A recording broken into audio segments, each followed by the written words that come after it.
Hello students. So continuing the discussion on the material. So we have seen what are the properties, what are the microstructure and what are the applications for a ferrous material and its alloys. So moving on with the discussion about the material. So here we go with the a non-ferrous material and its alloy and how we can heat treat the non-ferrous material. So as we have seen the application of ferrous material and its alloys. So we can see there are many drawbacks. Like there are many applications which we cannot improve by the heat treatment alone. Say for example, the corrosion resistance. Okay, so when they are exposed to the uh, marine applications or environment where the moisture content is more and all, so there is a tendency to form the oxides. Okay, and the strength and the density with respect to the ferrous alloys are more. Okay, but when it compares to the electrical conductivity, okay, and resistance to the external environment attacks is very less. So in order to improve these property or wherever there is a requirement for these property, so then so we'll choose non-ferrous material and its alloys. Okay, so in the non-ferrous and its alloys, the major components which comes here are copper and its alloys, aluminum and its alloys, magnesium and its alloys, and the titanium and its alloys.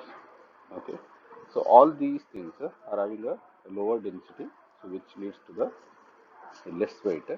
So normally these things are called as the light alloys.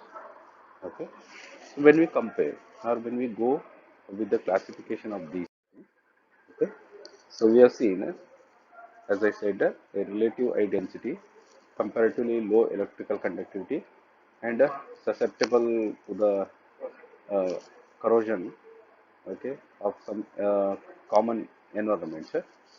So, in order to avoid those drawbacks with respect to the ferrous material, so we'll go with the copper and its alloys, magnesium, aluminium, or titanium and its alloys. Okay, so relatively low density, so we are going to call them as a light alloys. So when it comes to the copper and its alloys, in the copper and alloy, so we are going to see the bronzes, okay, so cupronickel and nickel silver alloys. So even in the brass, we are going to see alpha brasses. So where we are going to see yellow alpha brass and red alpha brass. So depending upon the microstructure which you are going to get, and alpha plus a beta brasses, where we are going to have a combining, so alpha plus a beta. So in the bronzes, alloys of copper elements, okay, so elements other than zinc. So we're going to have a tin bronze, silicon bronze, aluminium bronze, and a beryllium bronzes. Okay. So in a cupronickel alloys, copper and a nickel. So nickel silver, so alloys of copper, nickel and a zinc. So here we can see adding of these alloying elements to the basic base of the alloys, how the properties are going to change. So we'll see one by one. So what are the property which we're going to get when the microstructure of different alloys are going to change. So here brasses are essentially alloys of a copper and zinc. Okay, so there will be relative amounts such as lead, tin, aluminium, so added to improve the different properties. But basic is a copper and a zinc. Okay, so the microstructure is like this. So where we will get only the alpha grades. Okay, so copper and zinc phases, which is applicable for a commercial alloys. The importance type of a commercially used brasses are shown as a alpha brass. Okay, where the composition is copper plus up to 36% of a zinc. Okay, So microstructure, so as I already shown, so properties, high corrosion resistance, okay, suitable for a cold working. So where it can be drawn into the thin wires or maybe the sheets also. Okay, so types where we are going to get a yellow and a red brass. So here in the microstructure you can say, okay, so up to 36, okay, till here, so they say like these things are belongs to the brass, okay, so where it is only having the alpha, so you can see the region. So above that one, so there will be a mixture of a two phases, that is alpha plus beta, and once it is going to exceed around 45%, okay, depending upon the temperature, so we'll get a beta brass. Okay, so this is how exactly we can observe the phase diagram of a copper and a zinc. So one can choose, okay, so depending upon the property and the first category will be yellow alpha brasses. So where we are going to have a copper plus 20 to 36% of zinc. Okay, so they are having a high ductility, so good strength. So the surface looks like a yellow in color, so the name as a yellow alpha brasses. So that they are susceptible to of season cracking, which leads to the intergranular corrosion. Okay, so in order to avoid that one, okay, so we are going to have a different category in the brasses. Okay, the common types will be cartridge brass, okay, leaded yellow brasses, admiralty brass. Okay, so in the cartridge brass we are going to have a 70% copper and 30% of zinc. So where this one are used for a bullet shots, military ammunition, okay, automotive radiators core, storage barriers, so etc. So where leaded yellow brasses are copper and 29% of zinc, 3% of 3% of lead and 1% of tannin. So normally these applications are furniture hardware, radius fitting, light fixtures, so etc. Okay, so one can choose depending upon the application. The next category will be Admiralty brasses, where we are going to have a 70% copper, 29% of zinc, and 1% of tannin. So normally these things are used in the ship parts, general marine use, and a pump parts, where it is having a very good corrosion resistance. Okay. So and the red brasses, so the surface looks like a reddish in color. So the name is called a red brasses, where we are going to have a copper plus a 5 to 20% of a zinc. Okay, so better corrosion resistance than the yellow brasses. Okay, so not susceptible to our season cracking. So the drawback which you had it in the previous yellow brasses, so that is minimized here. So common types will be guiding metal and a low brass, so where the zinc percentage is varied. So normally these things are used to make a coins, medals, tokens, so nameplates, musical instruments, rivets, screws, and a costume jewelry. Okay, so one can choose depending upon the application. So what the application requires the properties. So in this category, so next one is alpha plus beta bracket, so where we are going to have a copper plus a 30 to 46% of zinc. So as we have seen it in the phase diagram. Okay, so here the microstructure will be only consisting of a solid solution alpha, so which is a FCC structure, and mixed with that one, we are going to have electron compound that is beta in the BCC structure. So the microstructure will be like this. So we are going to have a alternator alpha and beta drive. So the properties are suitable for hard working. Okay, so harder and more brittle, so not suitable for to have a cold working. Okay, so in this type we have two types. So one is a Munch metal and one is a noble brasses. Okay, so in the Munch metal, the 60 and 40% of a zinc, where we are going to use the architectural work, condenser tubes and brazing tubes. So where we can use the for a hot working methods. And novel brasses which will be having a copper and a zinc and a stannum, that is 0.7% of a stannum. So where we are going to use it for a marine hardware and a propeller shafts and a condenser plates. Okay, so where we can easily what you call give a shape with applying the heat to these metals register. Okay, so the next one is the bronzes. Okay, so where we are going to have a copper and a tin plus phosphorus. Okay, so where microstructure is consisting of alpha phase and dark delta phase. Okay, so as shown here, and properties will be high strength toughness, low coefficient of friction, so free from season cracking, so high corrosion resistance. So what are the drawbacks? We added in a brass, so they are improved with respect to the branches. So types here will be admittedly gunmetal and a bell metal.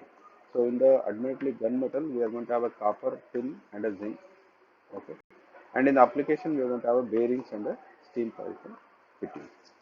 And in a bell metal, so we are going to have a copper and a tin, and application will be so casting of bells, okay, cannons, okay. So the example is Malike Maidan, is Stepperadus 55-ton cannon in Bijapur, North Karnataka. Okay, so where it is free from carbon, free from the corrosion, okay, and which is resistant to the environmental attacks for a longer period. Okay. So in the branches, so we have silicon branch, so where copper plus up to 5% silicon, a single alpha phase mixture, so very strong mechanical, very good mechanical property. Okay, so compatible to those of mild steel and high corrosion resistance. So application in the tanks, pressure vessels, marine constructions, hydraulic pressure lines. Okay. So in the aluminium bronzes, so little bit a percentage of aluminium, so where we are going to have a two-phase primary alpha phase eutectoid alpha plus a gamma phase. Okay, so as shown in this method. Okay. So we'll get a primary alpha and a eutectoid like a laminar structure. So we are going to get a alpha plus a gamma phase. Okay. So properties will be suitable for a cold working, good strength combined with the corrosion resistance to atmosphere and water attack. Okay. So application corrosion resistance vessels, nuts and bolts, okay, blades, bearings, bushings. Okay. So wherever there is a demand for a corrosion resistance, so there we go with the aluminum bronze. Okay. Next one is the beryllium bronzes. So where we are going to have a little bit barium with the cobalt. Okay. So here by addition of these things, so excellent formability, so good fatigue and creep resistance.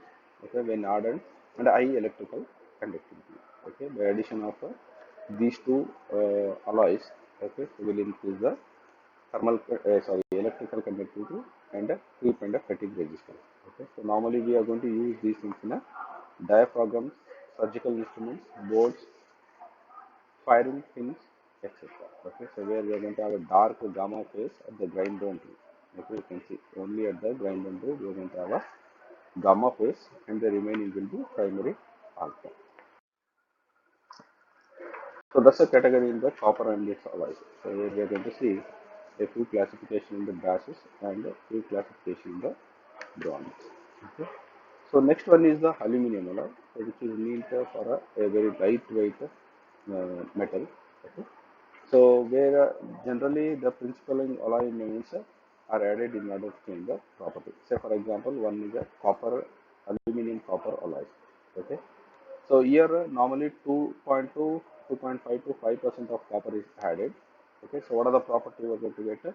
So best non-ferrous alloy, age hardening. So what are exactly age hardening? You will see. Okay. So the treatment given to the aluminum copper alloys. Okay. So this is the only category of alloys which is suitable to have the age hardening. Okay. So there will be considerable increase in the strength of the alloy. So then, what are the applications? We are going to use it in a rivets in aircraft constructions, electrical cables, automobile components, etc. Okay. So wherever there is a requirement in the wear resistance, okay. So there we go with these categories. So one more major part, okay, which occupied a larger extension of application is the aluminum silicon alloy. Okay. So aluminum silicon alloy is mostly wide, okay, because of their excellent fluidity, okay, that is which can be used in a casting.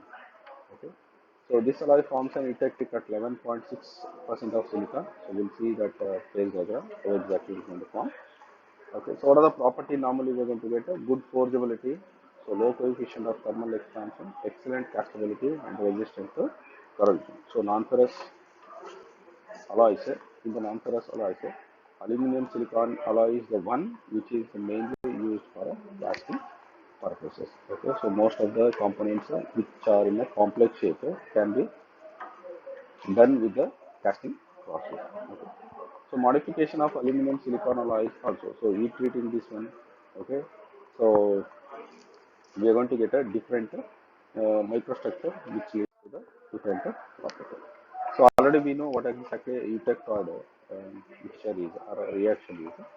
So you can see the liquid gives us to alpha plus L and at the down, so we are going to get a dual structure alpha plus beta, and even to the right side where we are going to get a beta. Okay, so then we are going to get a beta plus alpha plus beta. That is why eutectoid mixture. Okay, so the maximum solubility of silicon in the aluminum, okay, when it comes to the alpha phase, it is a 1.65 percentage. That is a supersaturated solid solution. Okay. So when it comes to the aluminum zinc alloys, the composition will be up to 5.6 zinc, okay, and zero point 0.6 magnesium and chromium, okay, so with the titanium. So properties will be like a above composition gives the highest mechanical property without any heat treatment, okay, due to addition of these alloying elements. So they have a good castability, corrosion resistance, and a good machinability. So normally these things are applied in aircraft structural parts, turret housing, and radio equipment. So wherever they have a corrosion resistance. Okay. So now, as we see the categories in the aluminum alloys, okay, even in the copper, so there we have a very ductile material. We have very ductile materials. Okay, so in order to increase a little bit of strength in those things, little bit of strength in these non-ferrous alloys. So there is a one heat treatment process which is available for a non-ferrous alloys is a age hardening. Okay, so as the name itself indicates, so over a period of time, okay, so over a period of time, the material gets hardened due to the precipitation of a secondary solid solution, or you can say secondary particles. Okay, so you can see it here, the aluminum copper alloys are more prone to have this type of what you call heat treatment process. Okay, so normally, so this is an example for a solid solution or a solution hardening or a precipitation hardening. Okay, so now here the strengthening is due to the precipitation of a secondary particles. Okay, so over a period of time. So the age hardening can be best explained with the, as I said, aluminum and copper alloys. Okay, so in case of duraluminum also, so aluminum plus 4% of copper alloys, so leads to this type of age hardening process. You can say here. Okay, so exactly at 4% you can see. So now when it comes to the microstructure, okay, so initially, so we're going to have here, okay, so we're going to have a alpha primary phases, okay, so at 500 degrees Celsius, and as the temperature decreases, okay, so very slowly to the room temperature, okay, so there will be a formation of intermetallic compound cuprous aluminum, that is a CuAl2. Okay, you can see it here on slow cooling, so you're going to get a cuprous aluminum aluminate. Okay, and if you're going to quench to the room temperature, okay, you're going to get a supersaturated alpha phase. Okay, so this is a superset, which is a not stable, which is not stable. And if you're going to keep this whatever supersaturated solid solution for a long time, okay, for a long time, so you can see there are small, sorry, so there are a small secondary particles like a cuprous aluminate which will come out of these alpha, and these are going to act as a secondary particle and obstacle to the movement of the dislocation. So which gives rise to the strengthening in the copper aluminum alloys.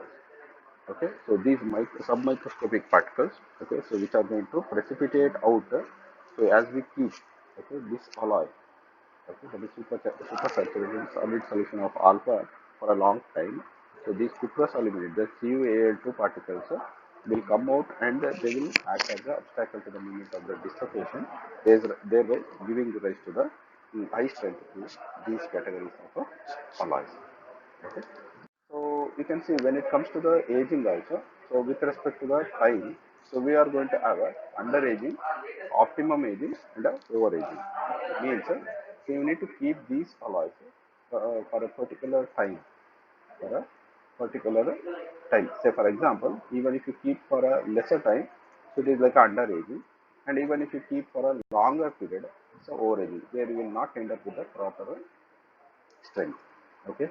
So in order to form those secondary particles or precipitate those secondary particles from a primary supersaturated solution, so you need to have a proper type. So where we are going to get proper strength is and a optimum aging period. Okay. So where we'll get a very good strength. Okay. So that's a one type of heat treatment for a non-ferrous alloy. So where we can say the effect of the secondary elements on these supersaturated alpha particles. So which gives us a very good strength. Okay, so that's the end of module number 3, where we have seen the triple T diagram, CCT diagram, heat treatment, and the effect of these heat treatment on the ferrous and the non-ferrous alloy. Thank you.